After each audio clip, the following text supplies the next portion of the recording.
A shield and sword cannot help you against this enemy, but taking it head on is the only way to make sure that it is under control.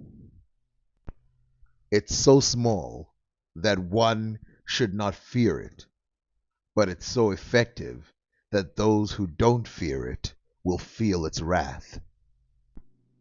It almost fully consumed the populations of the Native Americans, and it did its wonders around many places in Europe.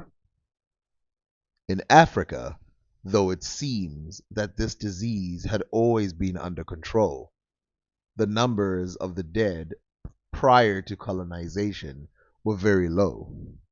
The reason for this was because inoculation was discovered in Africa a long time ago. It's not the only place in the world that inoculation was discovered, but this treatment that had been discovered by these natives kept them from dying all the time. But here's the thing: Africa is one of those places that was filled with diseases. But these diseases, some of them have gotten used to. It was so bad that Africa at one point was named the white man's grave, for people who would come into the regions would stay on the coast, and those who came inland would live a couple months before the diseases completely consumed them. But it's not because the black people were stronger or way healthier naturally.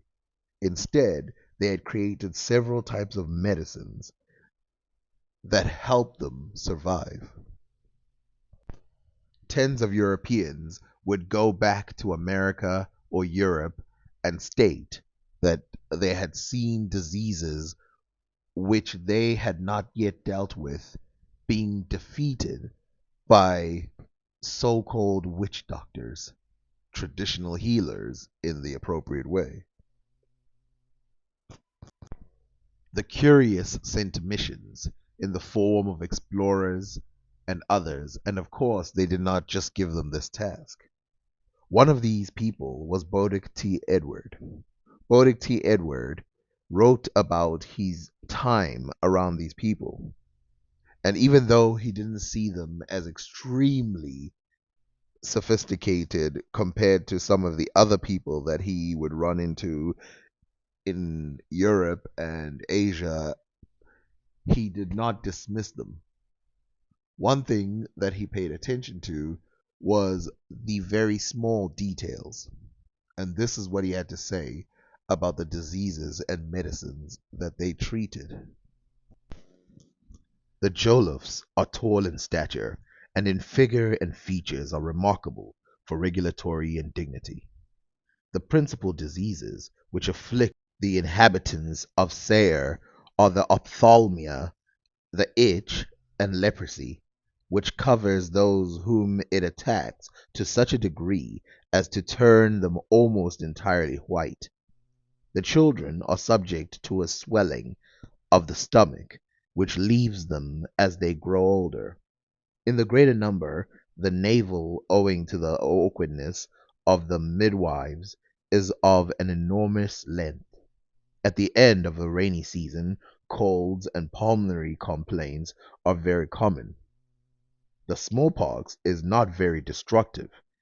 Inoculation, which is practiced by the Negroes, contributes without doubt to the prevention that ravages of this dreadful malady. The Morabouts alone practice physics, which is confined to the application of a few simple remedies, or to the composition of certain charms written on paper, which they make their patients burn and drink the ashes.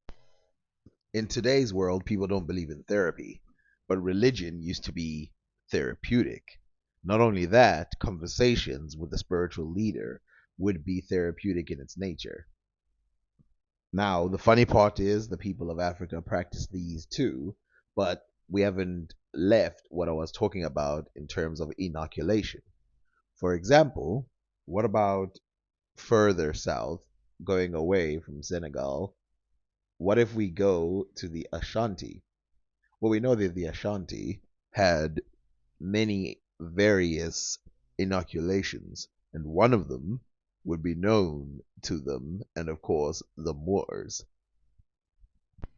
As we can see, Bodwick T. Edward, or Edward Bodwick, however you want to say it, he continued to write about the Asante. He said, inoculation for the smallpox is practiced in the Moorish countries. They take the matter and puncture the patient in 7 places, both in the arms and legs. The sickness continues but a few days, and rarely any person dies of it. It is also done in Ashanti. 7 is their mystical number.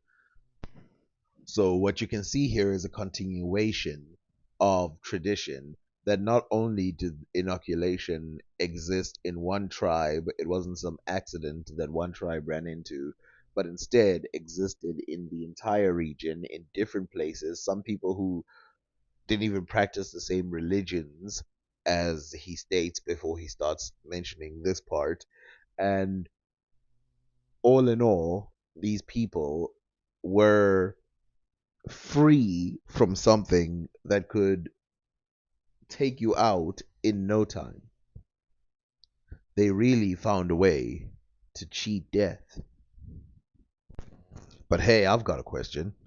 If these people are so good at medicine, why did he only write a couple pages about their medical practices? Why didn't he write 1, 3, 4, 5 pages about their medicines? Why just give a couple paragraphs and walk away? Surely people who can cure themselves of such a disease should have, I mean, I don't know, at least more than 1 page of dedication to how exactly are you doing these things. And that's exactly what we find.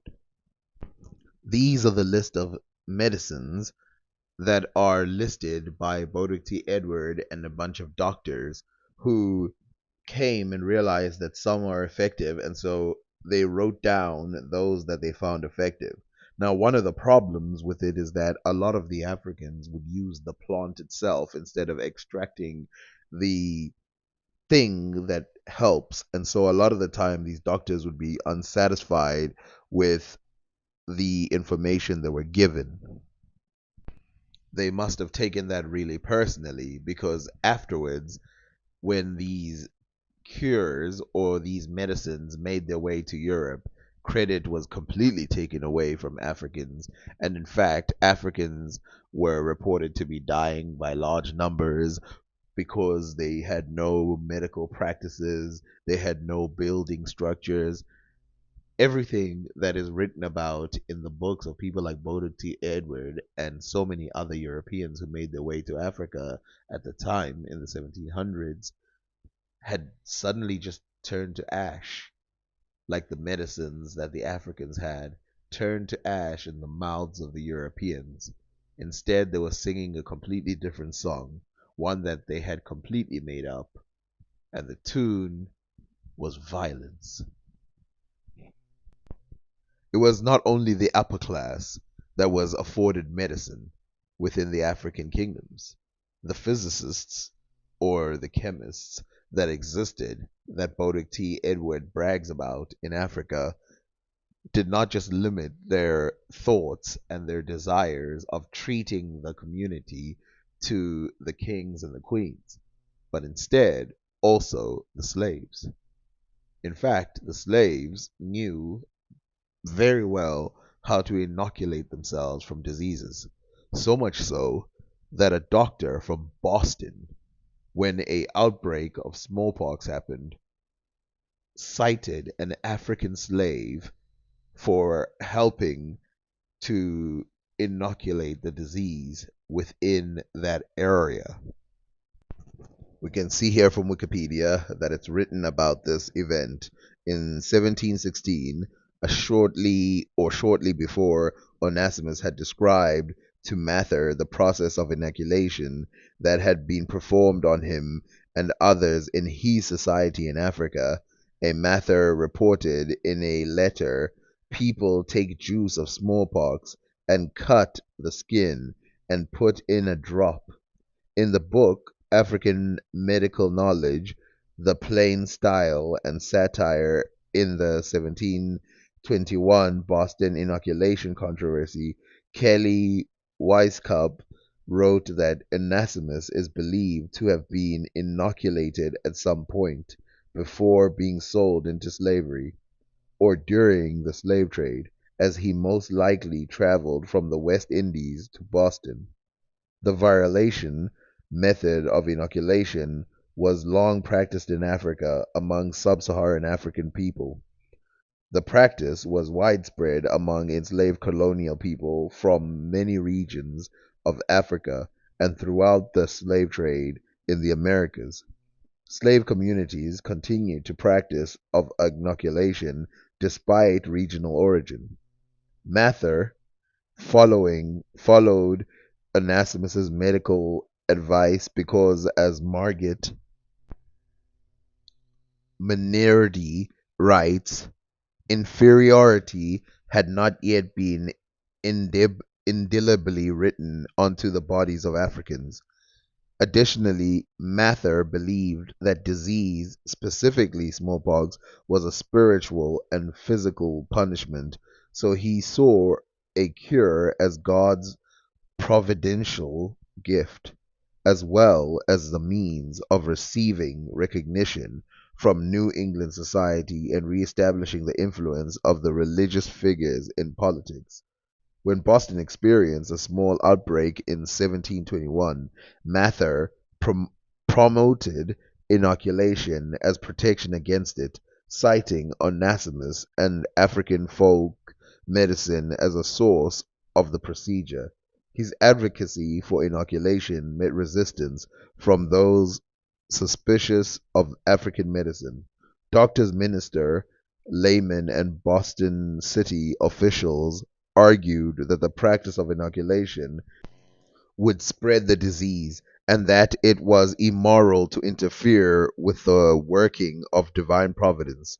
Also, Mather was ridiculed publicly for relying on the testimony of an enslaved person. It was commonly anticipated that enslaved Africans would attempt an overthrow of white society. Therefore, the medicinal advice of Onesimus was met with severe mistrust and assumed to be a ploy to poison the white citizens. The acts and resolves passed in Boston, which included race-based punishment and codes to prevent enslaved or servant uprising because Bostonians feared conspiracy and conflict, showed a societal skeptical of African medicine. Nonetheless, the physician, Zabdiel Boylston, carried out the method Onesimus had described, which involved sticking a needle into a pustule from an affected person's body and scraping the infected needle across a healthy person's skin. Dr. Boylston first inoculated his 6-year-old son and two of his slaves. 280 individuals were inoculated during the 1721 to 1722 Boston smallpox epidemic. The population of 280 inoculated patients experienced only 6 deaths, compared to 844 deaths among the 5,889 non-inoculated smallpox patients. An inscription on his tomb incorrectly identifies Boylston as the first to have introduced the practice of inoculation into America. The tragedy carried on. These Africans who had saved these people's lives, first of all, this doctor carried on having slaves, even though they saved his children. But secondly, to then give the credit to him when they know good goddamn well that it was an African. What this proves is two things. One, they did not know about inoculation in America at all. They had no clue, not even the slightest, while Africans had been practicing it for hundreds of years.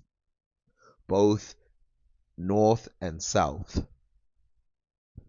And not only that, but it was tied to strict African tradition.